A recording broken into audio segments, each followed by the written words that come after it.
À Indraprastha, tout le monde vivait heureux, sans difficulté ni souci. La vie était remplie de joie. Une nuit, alors qu'Arjuna dormait profondément, il entendit soudain des cris perçants. Au secours! À son réveil, il se précipita dehors et vit un vieux brahman en pleurs. Que s'est-il passé, Brahman? Demanda Arjuna.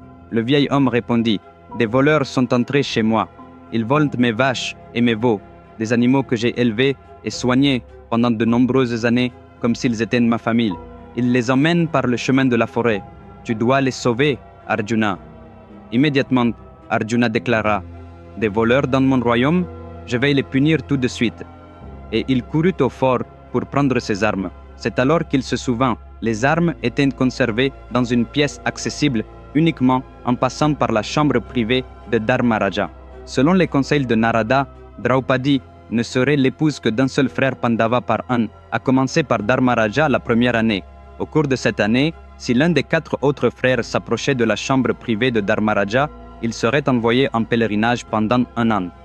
Arjuna pensa, peu importe si je dois subir cette punition, j'ai promis au Brahman que je protégerai ses vaches. Alors, Arjuna se rendit dans la chambre de Dharmaraja et cria, « Frère, je suis Arjuna, j'ai besoin de mes armes, s'il te plaît, ouvre la porte. » Aucune réponse ne vint de l'intérieur, alors il ouvrit lui-même la porte, entra, prit ses armes et se précipita le long du chemin forestier pour rattraper les voleurs. Il les retrouva, les combattit, les vainquit et rendit les vaches au Brahman.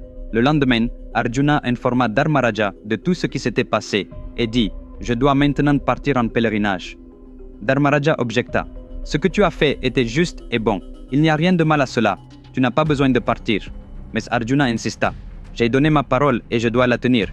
Sinon, à quoi sert ma promesse? S'il te plaît, permets-moi de partir. » Malgré son refus, Dharmaraja donna son consentement et Arjuna partit en pèlerinage. Il voyagea sans relâche jusqu'à ce qu'il atteigne l'Himalaya.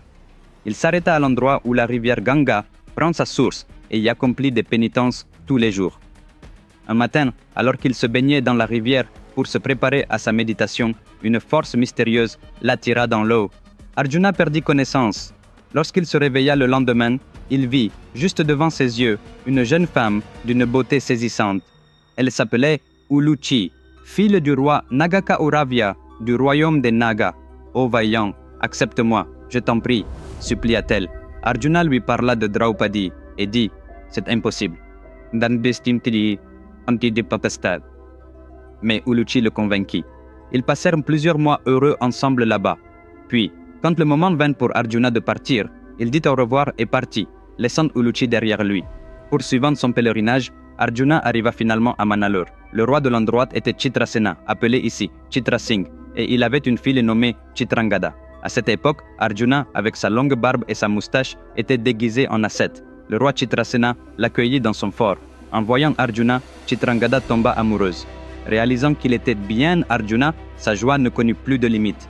Elle persuada son père de la laisser l'épouser. Cependant, Chitrasena accepta leur mariage à une condition. Une malédiction frappait sa lignée, de sorte qu'aucun fils n'était jamais né de ces hommes. Si, par la bénédiction d'Arjuna, un fils devait naître, cet enfant devait rester là pour gouverner le royaume. Arjuna accepta. Chitrangada conçut plus tard. Selon la condition, Arjuna ne pouvait pas emmener leur fils avec lui. Chitrangada lui dit « Je dois rester ici pour m'occuper de notre fils, donc je ne peux pas partir. » Arjuna quitta Chitrangada avec son père et poursuivit une fois de plus son pèlerinage. Il voyagea jusqu'à ce qu'il atteigne Prabhasa Kshetra, près de Dwaraka. Apprenant qu'Arjuna était arrivé, Krishna alla à sa rencontre. Ils se saluèrent chaleureusement et passèrent plusieurs jours ensemble. Grâce à Krishna, Arjuna apprit tout sur Dwaraka. Une chose à Dwaraka attira particulièrement l'attention d'Arjuna, Subhadra, la sœur cadette bien-aimée de Krishna, et Balarama. Ayant entendu parler de sa beauté, Arjuna tomba amoureux d'elle avant même de l'avoir vue. Il en fit part à Krishna. Krishna dit Dan Arjuna, épouser Subhadra ne sera pas facile. Balarama a déjà choisi quelqu'un d'autre pour elle.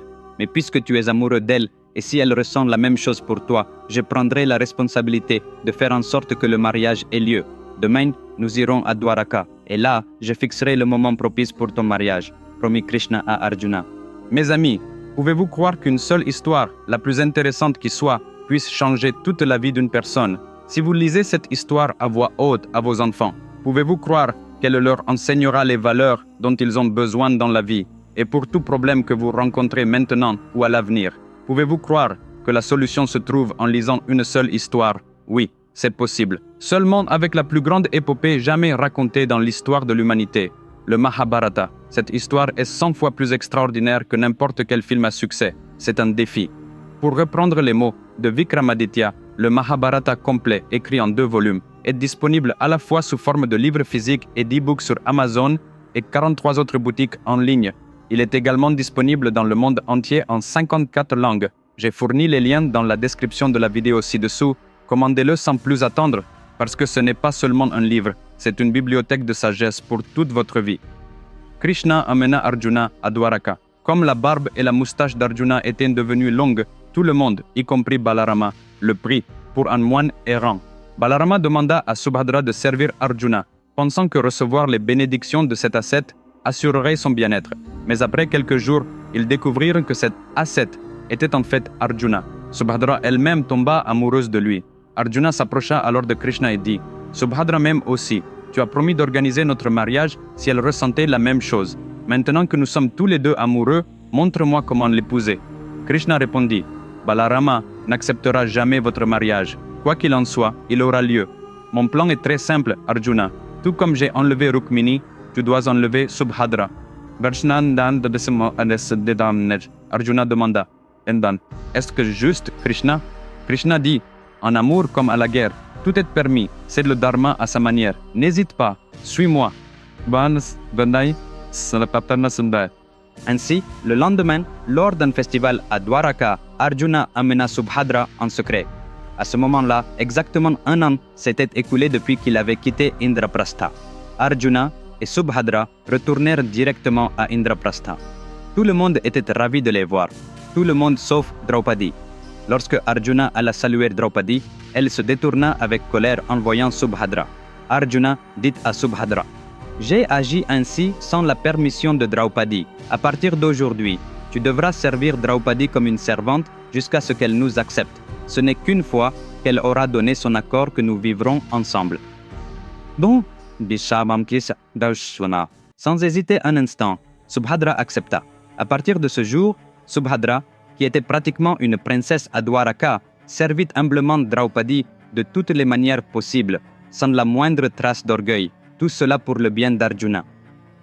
Lorsque Draupadi réalisa que l'amour de Subhadra était sincère et pur, elle organisa elle-même avec joie un grand mariage pour Arjuna et Subhadra à Indraprastha. Tout le monde à Indraprastha était ravi. Quelques jours plus tard, leur bonheur se multiplia par 1000. Subhadra était enceinte. La nouvelle se répandit que l'héritier d'Arjuna était en route, et tout le monde fêta l'événement.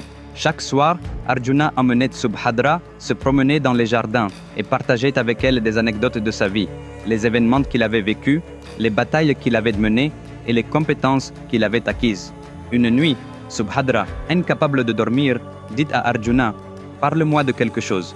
En réponse, Arjuna commença à décrire la technique pour pénétrer et s'échapper de la formation de combat Padmavyuha.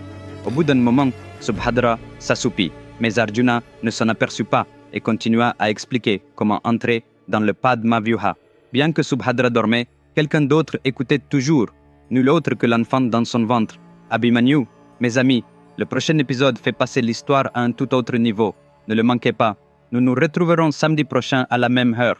Commandez dès maintenant le livre du Mahabharata que j'ai écrit. Les liens se trouvent dans la description de cette vidéo. De plus, si vous n'êtes pas encore abonné à ma chaîne, abonnez-vous dès maintenant. D'ici là, prenez soin de vous. Au revoir.